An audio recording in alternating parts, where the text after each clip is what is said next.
Plenty shoot আউটের চরম drama, বুক ফাটানো হাই ভোল্টেজ উত্তেজনা আর শেষ মুহূর্তের কান্না। পুস্কাস অ্যারেনায় গতরাতে যা ঘটলো ফুটবল ইতিহাস তা অনেকদিন মনে রাখবে। আর্সেনালকে ট্রাইব্রেকারে হারিয়ে back to back champion league ঘরে তুললো পিএসজি।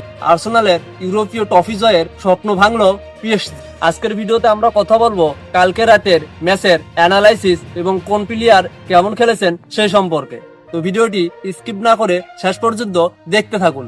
ম্যাচের শুরুটা কিন্তু পিএসজি যেভাবে ভেবেছিল সেভাবে হয়নি। খেলা শুরুর মাত্র 6 মিনিটের মাথায় পুরো স্টেডিয়ামকে স্তব্ধ করে দেয় আর্সেনাল। লিয়ান্দ্রো ট্রোসার্ডের পাস থেকে বল পেয়ে যান কাই হাভার্টস। পিএসজি কিপার সাফন বকে পরাস্ত করে চমৎকার এক ফিনিশিং এ গার্নাসদের 1 গোলে এগিয়ে যায়। প্রথমার্ধে আর্সেনালের ডিফেন্স এক কথায় ছিল রক সলিড। গ্যাব্রিয়েল মাগালেস এবং পিয়েরা হেনকাপি পিএসজির শক্তিশালী আক্রমণ ভাগকে পুরো বোতলবন্দি করে রেখেছিল। ফলে 1 গোলের ফিট নিয়েই বিরতিতে যায় গার্নাসরা। দ্বিতীয়ার্ধে যেন অন্য এক পিএসজি মাঠে নামে। ম্যাচের 7 মিনিটের মাথায় বক্সের ভেতরে পিএসজির ওয়েঙ্গার ফসিবা কাবারত সলিখিয়াকে ফাউল করে বসেন আর্সেনালের ডিফেন্ডার ক্রিস্টিয়ানো মস্কেরা। রিফারি প্লান্টির বাঁশি বাজাতে একদম ভুল করেননি। 65 মিনিটে প্লান্টি থেকে ডেভিড রায়াকে উল্টো দিকে পাঠিয়ে ঠান্ডা মাথায় পিএসজিকে সমতায় ফেরান ওসমান দেমবেলে। এরপর পিএসজি একের পর এক আক্রমণ করতে থাকে।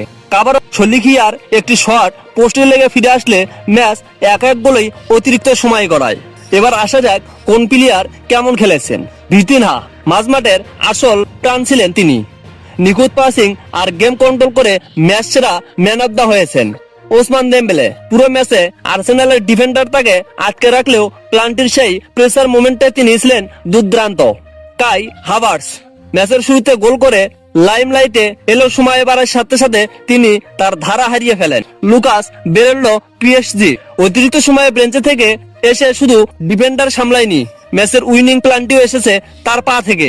Luis Enrique PSG coach Mbappe চলে যাওয়ার পর দল যেভাবে গুছিয়ে নিয়েছেন তা এক মাস্টার ক্লাস। তিনি এখন ইতিহাসের অন্যতম সফল কোচ। 120 মিনিটের তুমুল লড়াইয়ের পর ট্রাইব্রেকারে চলে আসে ভাগ্য নির্ধারণ। আর্সেনালের জন্য নায়ক হওয়ার সুযোগ ছিল ডেভিড রায়া নুনিও মেন্দেসের শট সেভ করার পর।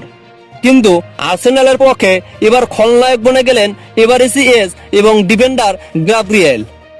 এজের অদ্ভুত শট এবং গ্যাব্রিয়েল ক্রসবারের ওপর দিয়ে উড়িয়ে মারা শটটি আর্সেনালের কপাল পোড়ায়। অন্যদিকে পিএসজি কোনো ভুল না করে 4-3 ব্যবধানে শুট আউট জিতে নেয়। রিয়াল মাদ্রিদের পর প্রথম দল হিসেবে চ্যাম্পিয়ন লিগে টানা দ্বিতীয়বার ট্রফি জয়ের রেকর্ড করল প্যারিসের এই ক্লাব পিএসজি। মিকেল আর্তেতার আর্সেনাল পুরো টুর্নামেন্টে অসাধারণ খেলেও ফাইনালে এসে এভাবে ট্র্যাজিক হারের শিকার হলো। গার্নাসদের এই কৌশল নিয়ে আপনার মতামত কি? আর্তেতা কি আর একটু আক্রমণাত্মক হতে পারতেন, নাকি লুইস এনরিকে ট্যাকটিক্যালি সেরা ছিল?